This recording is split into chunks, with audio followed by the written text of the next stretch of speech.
Hello everyone, this is Tapesh Gaur. Hope you all are doing fantastic.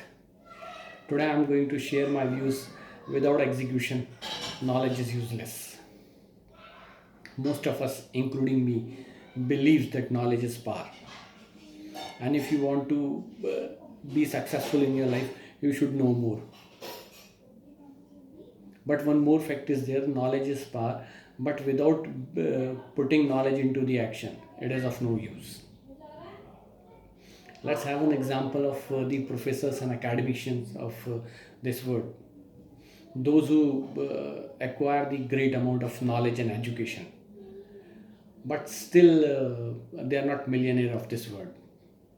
On the other side, let's have an example of Steve Jobs. Steve Jobs is a known name to each one of us. Steve Jobs, who in spite of a college dropout, doing great, doing great on this world. Steve Jobs, everybody knows the standing of Steve Jobs. Let's have an example of Henry Ford. Henry Ford, who is a inventor of automobile industry and a founder of Ford Motors. Everybody knows the standing of Henry Ford also. And there is one more fact. If you get into the history of Henry Ford attended few years of schooling.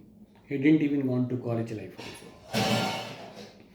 So it means there is something different between these two, Henry Ford and Steve Jobs. They had done something different. What other people of their age, of other people of their knowledge, they are unable to do. Let's get into the further more understanding. One more understanding is knowing is not understanding. There is a difference between knowing and understanding. Let's have an example of bucket. If let's have a bucket and we fill the bucket with water. If every time the 90% of water leaked out, then probably we'll stop filling the bucket till the time we are going to fix up the leakage problem. This holds true with us also. Like whatever we read, whatever we learn, it's like filling of the bucket.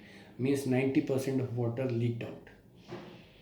There is one study which says only 10% of what we read, what we learned, are we are going to retain after 24 hours.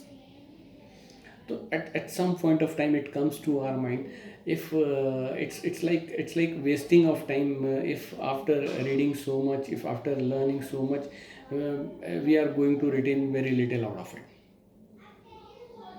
So there is one institute, one renowned institute, who has done a study on this, how we can retain maximum out of our reading and out of our learning.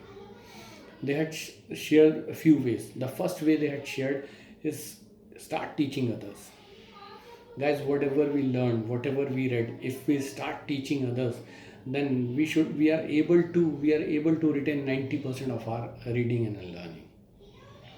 The second way suggested by that institute is like whatever we had learned, whatever we had read, if we'll start practicing it, then we are able to retain 75% of our learning. The third way suggested by that institute is discussing in the group. Like if we are able to discuss, like if we start discussing whatever we learn, whatever we read, if we start discussing in the group, we start sharing our reading and our learning in the groups, then we are able to retain 50% of our learning, 50% of our reading. And one fourth one will be demonstration. If we start demonstrating what we had learned, what we had read, then we are able to retain 30% of our reading. This percentage, whatever I am sharing, it's basically a published percentage, and it's based on the study done by one renowned institute. You can cross check the data from Google also. So I shared my understanding on the topic that without execution, knowledge is useless. Thanks a lot. Hope you guys has enjoyed my video. Stay healthy at home. Good night.